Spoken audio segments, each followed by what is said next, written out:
Merhaba arkadaşlar, kanalımıza hoş geldiniz. Bugünkü videomuzda yine çok güzel, böyle yaza uygun renkli bir çanta çalışması yapacağız. Çapraz çanta, hemen alçık modellerden, hem kolay hem kullanışlı. İster kendiniz için, ister sevdiklerinize hediye için, isterseniz sipariş alıp satış yapan arkadaşlar satış yapmak için örüp değerlendirebilirsiniz. İplerim koton ip.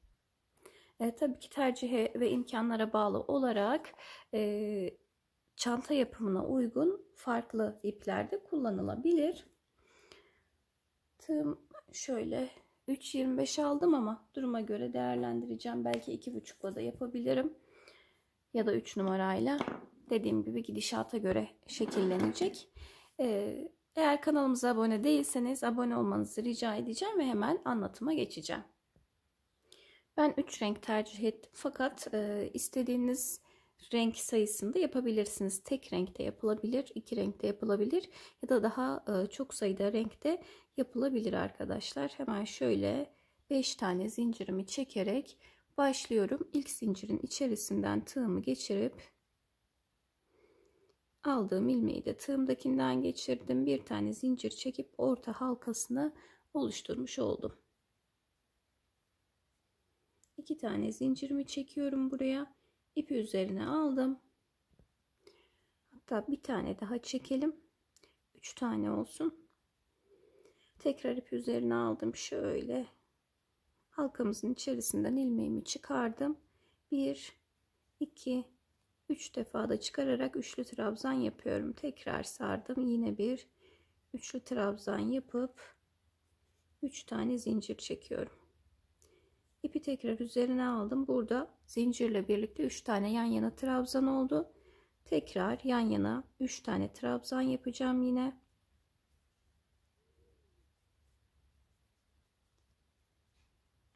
Üç tane zincir. Tekrar 4 defa aynı işlemi yineleyeceğiz arkadaşlar. Yan yana 3 trabzan görüntüsünden 4 tane oluşacak. Yine 3 zincir çekip şöyle bir sıkıştıralım. Tekrar 3 tane daha trabzan yapalım.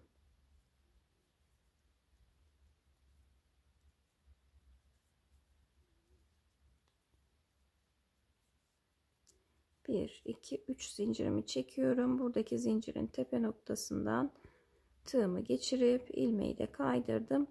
Şu şekilde orta kısmı oluşturmuş oluyorum arkadaşlar. Hemen yan taraftaki trabzanın üstünden tekrar bir ilmek kaydırma yapıyorum. Şu şekilde bir kere daha yapıp boşluğa sabitliyorum zincirin üzerine. Yine zincirimizi çekelim. İpi tekrar üzerine aldım. Trabzanımı yapıyorum 2 tane. Zincirle birlikte 3 oluyor yine. 3 tane zincir çektim araya. Tekrar 3 tane trabzan. Burası köşe detayımız. Köşeden sonra 1 2 zincir çekiyorum. Köşeye 3 çektim. Araya 2 çektim. Diğer kısma geçiyorum, diğer köşeye. Yine aynı işlemi uygulayacağım. 3 trabzan, 3 zincir, 3 trabzan.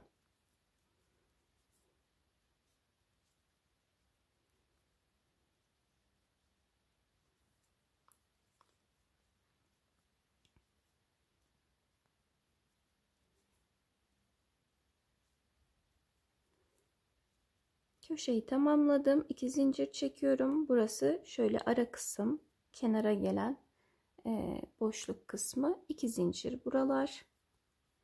Tekrar köşeye geliyorum.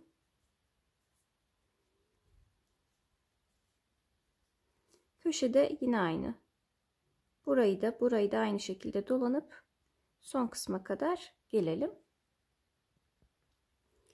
Evet, son kısma kadar geldim. Şöyle burada yine 2 tane zincirimizi çekelim. Sıranın başındaki zincirin tepe noktasından ilmek kaydırma yaparak sabitleyelim bir tane zincirle. Burada renk değişimi yapacağım ben. İpimi kesiyorum. diğer rengime geçeceğim. Renk dönüşümü tamamen size kalmış. Zevkinize göre istediğiniz sıra sayısında değiştirebilirsiniz. 2 sırada bir, tek sırada bir ya da 3 sırada bir ya da dediğim gibi tek renk bile yapılabilecek bir model. Şöyle herhangi bir köşeden geçerek başlayacağım. 3 tane zincir çekiyorum. Tekrar üçlü trabzan yapacağım yan yana. 2 tane yaptığım zincirle 3 oluyor bu ilk kısımda. Araya 3 zincirimi çekiyorum. Tekrar 3 trabzan.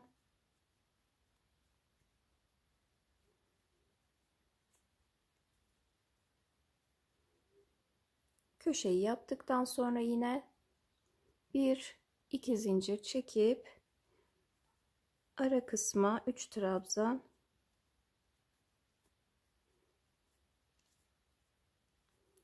2 zincir, köşeye geliyorum. 3 trabzan, 3 zincir, 3 trabzan yapacağım.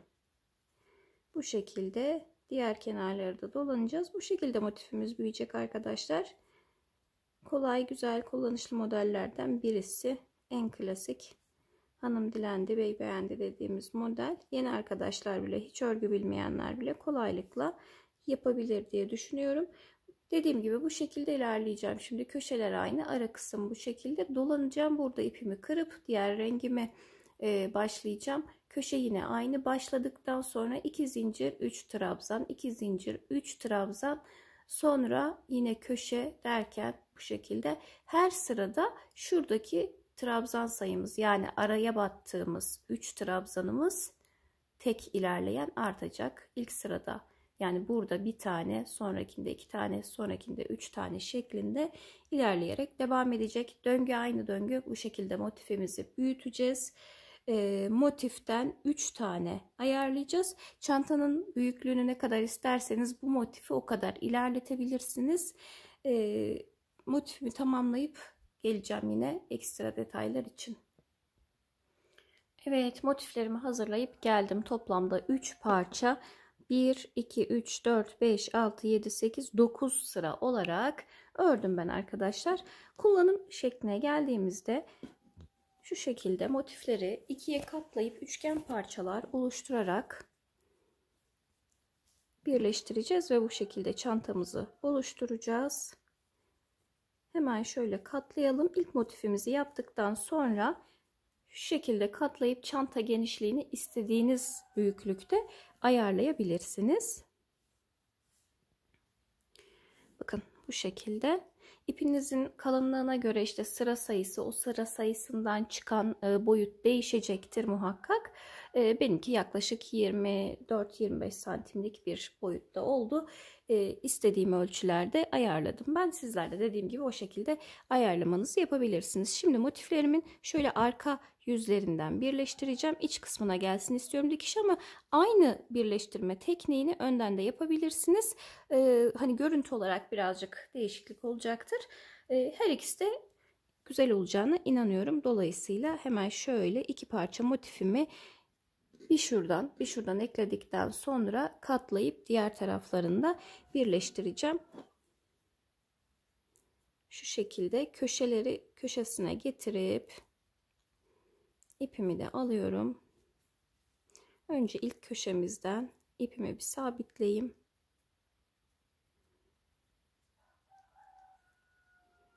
Sabitlememi yaptıktan sonra da hemen diğer parçayı alacağım. Ve sık iğne tekniğiyle iç taraftan yaptığım için en kolay teknikle yapacağım.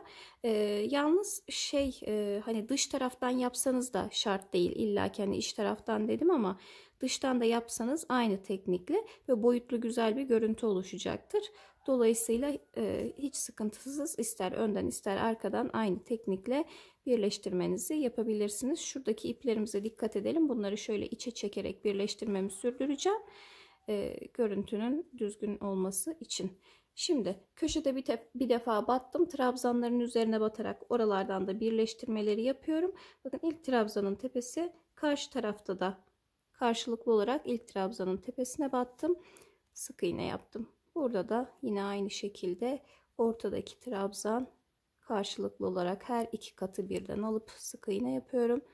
Sonra sondaki trabzanı aldım ve karşılıklı olarak ekledim. Ara kısımda boşluktan geçerek bir sık iğne yapıyorum. Sonra diğer trabzan kısmına geçelim. Bu şekilde. Köşelerde zaten köşeye kadar gelelim, öyle göstereyim, şimdi anlatmayayım. Bu şekilde köşeye kadar geliyorum hemen.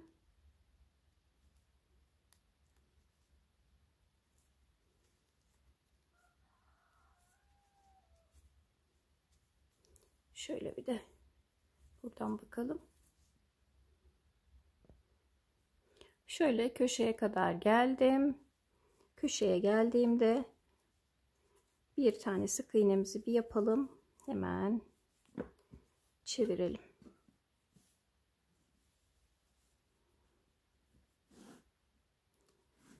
Buradan eklemeye devam edeceğim. Ön kısımdan göstermek istedim ki net görünsün. Köşe kısmında hemen şöyle ikinci kez batıyorum. 2 ya da 3 kez batabilirsiniz. 2 battım ben.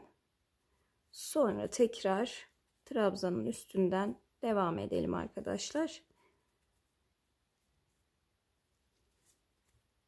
Bir sonraki köşeye kadar gelelim aynı şekilde. Hemen ben şöyle bir tekrar çevireceğim.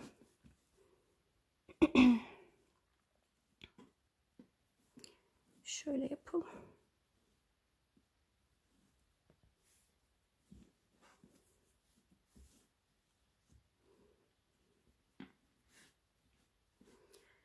Evet, aynı şekilde iç kısımdan şu köşeye kadar geldikten sonra bu motifimin şuradaki köşesinden tutturacağım. Buradan bir tane sık iğneyi yapacağım. İkinci sık iğneyi buradan şu tarafa ekleyeceğim. O geçişte yine bir gösterelim de kafa karışıklığı olmasın. Sonra şuradan devam edeceğim. Arka kısımdan şurayı da birleştirip yine başladığım noktada bitireceğim arkadaşlar. Dediğim gibi burası aynı. Şurada 2 tane trabzan sık iğne battık ya köşede. Buradaki 2 sık iğnenin bir tanesini bu tarafa, bir tanesini bu tarafa yapıp ilerleyeceğiz. Bu şekilde sadece, yani ortadaki motifimize 2 kere, bunun köşesine bir, bunun köşesine bir kere batmış olacağız. Çok küçük bir detay. Hani şurada da yaptık zaten benzerini. Dolayısıyla ben şimdi eklemeye devam ederek ilerliyorum. Bütün tek parça haline getirip döneceğim. Evet, birleştirme işlemini tamamladım arkadaşlar. Şöyle en son bu noktada köşe kısmına başlarken de bir tane yapmıştık biliyorsunuz. Burada da yine tam köşeye geldiğimde bir buradaki köşeden bir de karşı köşeden alıyorum. Sık iğne ile sabitliyorum ve bir tane zincirle tamamlamış oldum böylelikle. Şimdi kenar detayını yapalım. İpimi hiç kırmadım zaten. Burada bir tane zincir çekmiştik. Hemen bu tarafa geçiş yapacağım. Şuradaki ilk trabzanın üstünden ilmeğimizi sabitleyelim. Zincir çekiyorum. Hatta direkt bulunduğumuz yerden de zincirimizi çekip ara kısma batabiliriz. Şöyle 3 tane zincir çektim. İpi üzerine aldım. Trabzanın üstünden battım. İkili trabzanla ilerleyebiliriz. Burada sık iğne yapabiliriz. Tekli trabzan yapabiliriz. Tamamen size kalmış. Kenar kısmını ne şekilde kapatmak istediğiniz. Şöyle ben zinciri azaltacağım. İkili trabzan düşünüyordum ama tekli trabzan yapmak istiyorum şu an. Daha muntazam olacak sanki.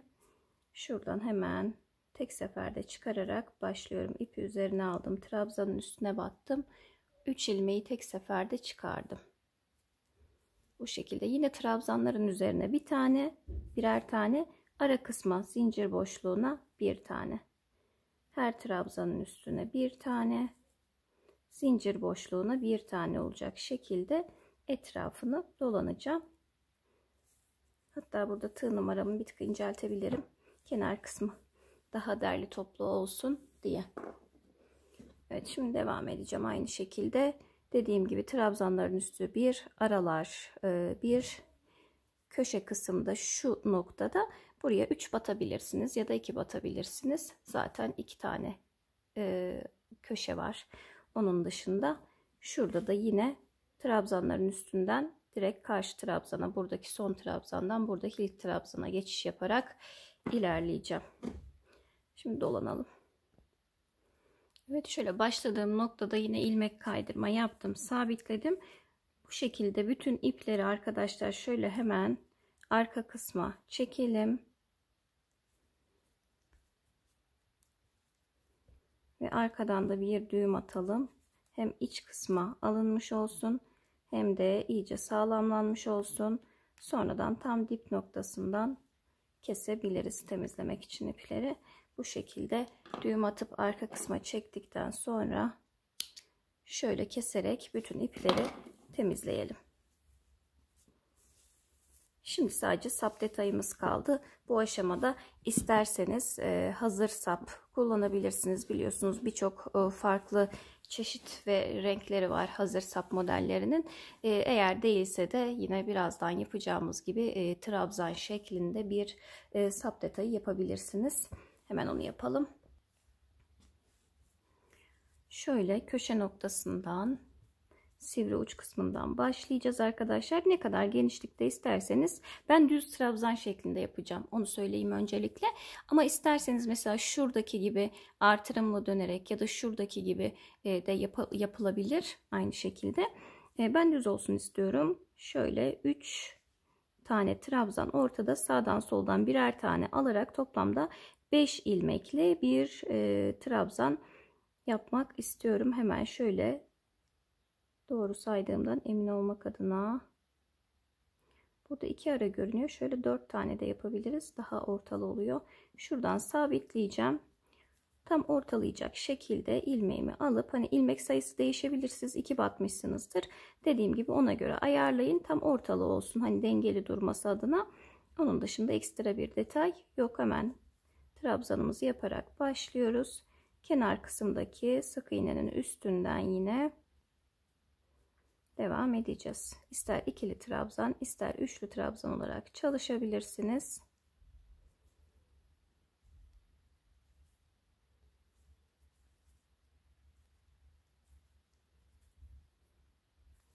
Şuna da batıp 5 tane ile devam ettireceğim. İstediğim genişlikte ayarladıktan sonra buraya 3 tane zincir çekip geriye dönüyorum.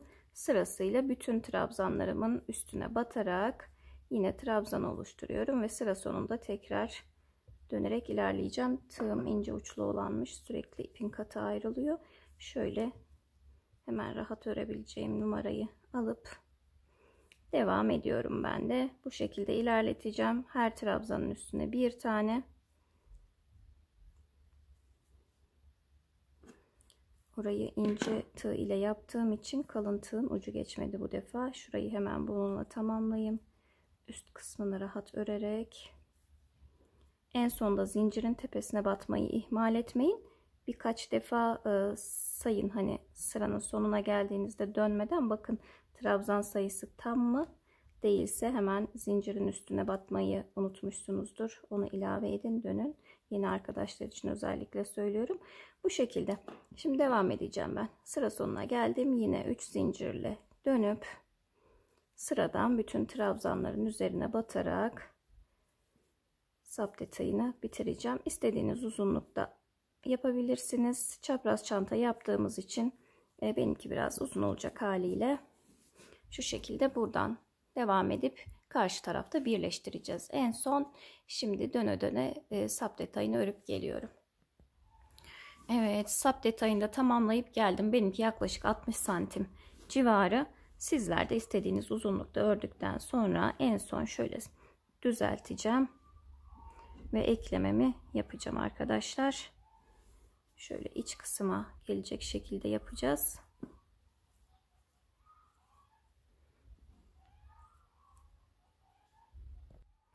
Şöyle çantanın iç kısmından yine sayıp 5. ilmeğin denk geldiği noktadan geçiriyorum. Burada da hemen karşı taraftan geçirip şu ilmeğimi de alıp karşılıklı olarak eklememi yapacağım. Yine ister sık iğne ile ister ilmek kaydırma ile tamamlayabileceğiniz bir detay. Şurada ipimi kaçırdım. Tekrar bir ilmek alıp uzatacağım. İlk ilmekten geçirip karşılıklı olarak her ikisinin de ilk ilmeğinden, sonra ikincilerden batıyorum. Şöyle ilmek kaydırmayla dümdüz birleştireceğim.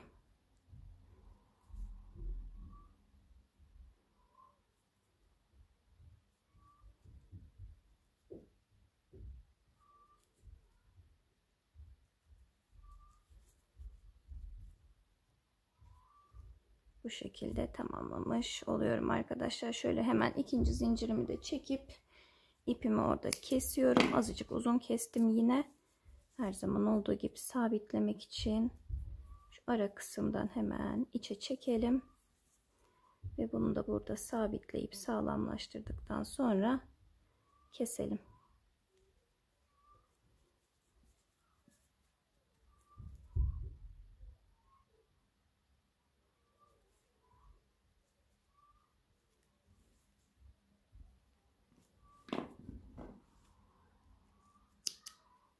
Bu şekilde tamamlamış olduk. Ben küçük bir çıt çıtla şu noktadan bir birleştirme yapacağım. Yani sadece oradan bir çıt çıt detayı olacak. Onun dışında bu kadar. Çantamızı tamamlamış olduk. İsterseniz küçük böyle objelerle de sap kısmından bir süsleme yapabilirsiniz. Ama renkli örüldüğü sürece bence gerek yok. Ben gerek duymuyorum. Bu şekilde tamamlamış olduk arkadaşlar. Şöyle de bakalım, ben çapraz çanta olarak hazırladım. Böyle tahmini 30 santim civarı. İster çapraz çanta olarak ister daha büyük böyle heybe çanta şeklinde yapılabilir. Özellikle yaz için çok kullanışlı ve bence gerekli ürünlerden bir tanesi.